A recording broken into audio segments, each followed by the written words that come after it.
9 महिन्यांची गर्भवती असलेल्या 32 वर्षीय महिलेच्या गर्भवती अर्भकाच्या पोटात 4.5 महिन्याचा गर्भ असल्याचे निदान काही दिवसांपूर्वी जिल्हा महिला रुग्णालयात झाले होते। या दुर्मिळ घटनेने सर्वत्र आश्चर्य व्यक्त केले गेले। स्त्री रुग्णालयात 1 फेब्रुवारीला सायंकाळी डॉक्टरांनी या महिलेचे यशस्वी सीझर केले। महिलेने मुलास जन्म दिला असून बाळ आणि माता दोघांचीही प्रकृती उत्तम आहे।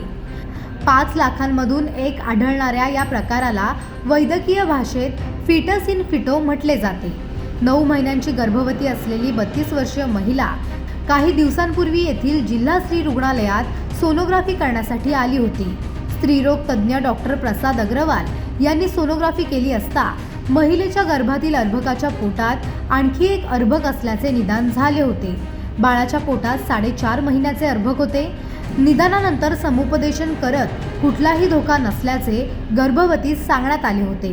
दरम्यान 1 फेब्रुवारीला प्रसव वेदना सुरू झाल्याने महिलेस नातेवाईकांनी जिल्हा स्त्री रुग्णालयात दाखल केले।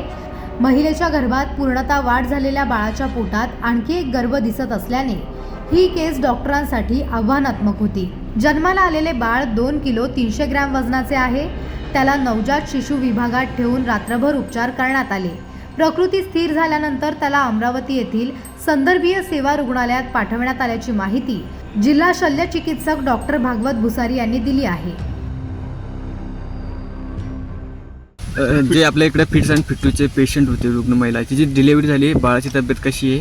हे मीडियामध्ये जेव्हा ते चालू होतं फिटस इन फिटू, म्हणजे एक महिला आहे तिच्या गर्भामध्ये एक जे बाळाचा आपण म्हणतो बाळाच्या पोटामध्ये बाळ, तर फिटस इन फिटू ॲक्च्युली ते बाळाच्या पोटामध्ये बाळ आहे असं हे आपण थोडंसं चुकीचं बोललं जात आहे।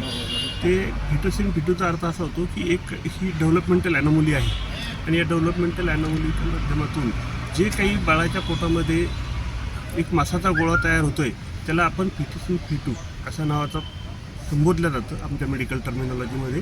तर त्या महिलेची डिलिव्हरी परवाला रात्री झालेली आहे, त्याचं सिझेरियन सेक्शन करण्यात आलेलं आहे आणि जी महिला आहे, जी माता आहे, तिची प्रकृती अतिशय उत्तम आहे आणि बाळ आपण आपले जे एसएनसी विभाग असतो त्यामध्ये ॲडमिट केलेलं होतं आणि वैद्यकीय अधीक्षक जे आपलं अमरावतीचं सुपर स्पेशालिटी हॉस्पिटल आहे त्यांच्यासोबत बोलणी करून त्या बाळाला आपण तिथे पुढील उपचारासाठी संदर्भित केलेलं आहे। बाळाची प्रकृती अतिशय उत्तम आहे। आज सकाळीच मी डॉक्टर अमोल नरोटे यांच्यासोबत बोललेलो आहे आणि जे पिडियाट्रिक सर्जन डॉक्टर आहेत ते त्याच्या चाचण्या करत आहेत।